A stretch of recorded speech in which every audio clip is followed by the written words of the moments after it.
Media in the new book. Joining us now from Manchester is Corey Lewandowski, Trump's former campaign manager and advisor to Vice President Pence's PAC. And here in Washington, David Bossi, the president's former deputy campaign manager and a Fox News contributor. The book is Trump's Enemies: How the Deep State is Undermining the Presidency. Corey, CNN's Jeff Toobin, after the Michael Cohen plea and the Manafort business, said on air Donald Trump might not finish his term in office. Are the media, in pouncing on what Michael Cohen and Paul Manafort have done, depicting a kind of a prosecutorial noose tightening around the president's neck? Howie, this is amazing. CNN does not have one on-air talent that could be considered a conservative. They have gone so far to the left that their only message now is to go after the president. What Michael Cohen has pled to was lying to Congress, which nobody told him to do but himself. You know, CNN ran wall-to-wall coverage about a meeting that Paul Manafort supposedly took with Julian Assange, which now we find out actually never happened. CNN, MSNBC, and the mainstream media has Trump derangement syndrome.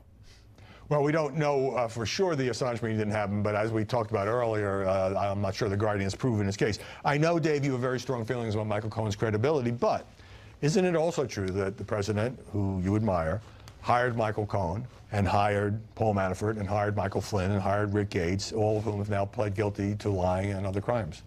But the crimes, Howie, have nothing to do with the president. I wasn't suggesting that. No, I know that. But the CNNs and MSNBCs and the wall-to-wall Trump derangement syndrome reporters that cover Washington, that cover this president, want to jumble it all up and make the narrative to the American people that these all have something to do with the Russia collusion investigation.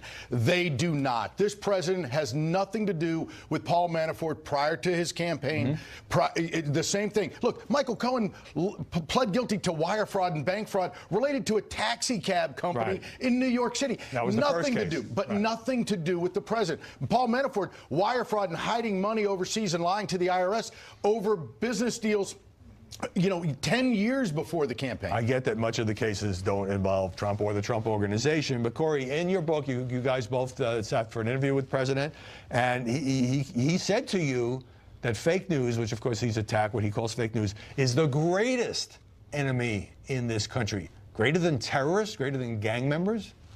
Isn't that going a little far? Look, Howie, there is a cabal of the fake news. When I look at Jennifer Rubin of the Washington Post, who supposedly claims to be a conservative, which is such a farce, she's the last thing from a conservative. Bill Kristol, who is supposed to be a conservative, you know, attacks this president because he doesn't like his delivery method. Okay, I'm going to come back to that, but address the greatest enemy part, because that's a pretty serious charge. Look, Howie, these people have all gotten together to attack this president for nothing. The fake news has stirred up the American people, and what this president has done is he's pointed out how fake their stories are. The media members don't want to report the news. They want to be the news. We've seen that with Jim Acosta, and there was never an apology. Jim Acosta went on TV and said that this caravan was never coming. They were going to be hundreds of miles away. Go ask the people on the border who have rocks thrown at them if the caravan is there. These guys are the fake news, and this president's done a good service by calling them out. Dave, the president also told you guys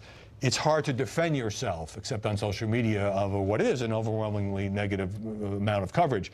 He's the biggest bullhorn in the world, so it shouldn't be that hard for him to defend himself. And he does it every day, and he needs to do it. And what happens is this media narrative by the left-wing media in this country, this vast left-wing conspiracy that is out to destroy this president. They try to defeat him during the campaign. They try to delegitimize him during the transition, and now they're trying to run him out of town, you know, through impeachment. It is going to be a very tough next 2 years because the American people, instead of being able to get things done for the American people, the president and the White House is going to be under siege by this left-wing Congress. Well, for the record, we haven't gotten to impeachment yet, if we ever do. But, Corey, now whenever we read something that you and Bossi wrote on your own.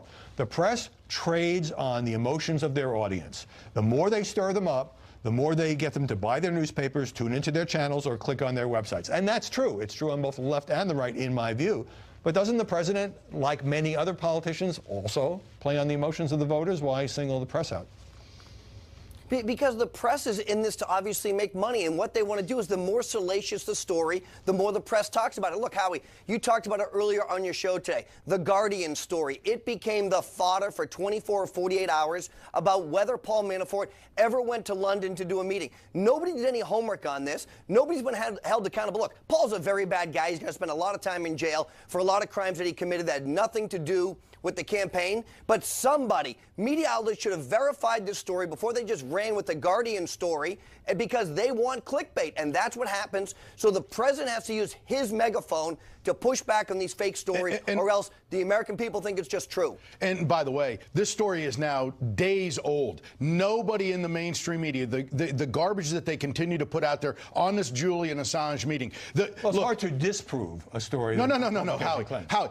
London has incredible security cameras. The embassy where this meeting was supposed to happen, security cameras. The media stakes this place out all the time. All right, there would be one piece, one shred of evidence if this meeting actually happened, and not one person after nearly a week has been able to say that it happened. All right, quick question for you, Dave, before we go to break, and then we'll continue. You guys write that the media are little more than the public relations arm of the Democrat Party. That's right. I get that there's bias. I get that there's unfairness. I get that there are stories that are wrong, but PR for the Democrats? Yeah, Howie, the New York Times, the CNN, MSNBC, they are super PACs for the Democrat Party. The New York Times broke the Hillary Clinton email story. That doesn't sound like a super PAC to me. No. Howie, look, let's be real. They have to write stories, and they do write stories that are factually based. But if you look at the totality of their coverage, they have been so predominantly negative. 90%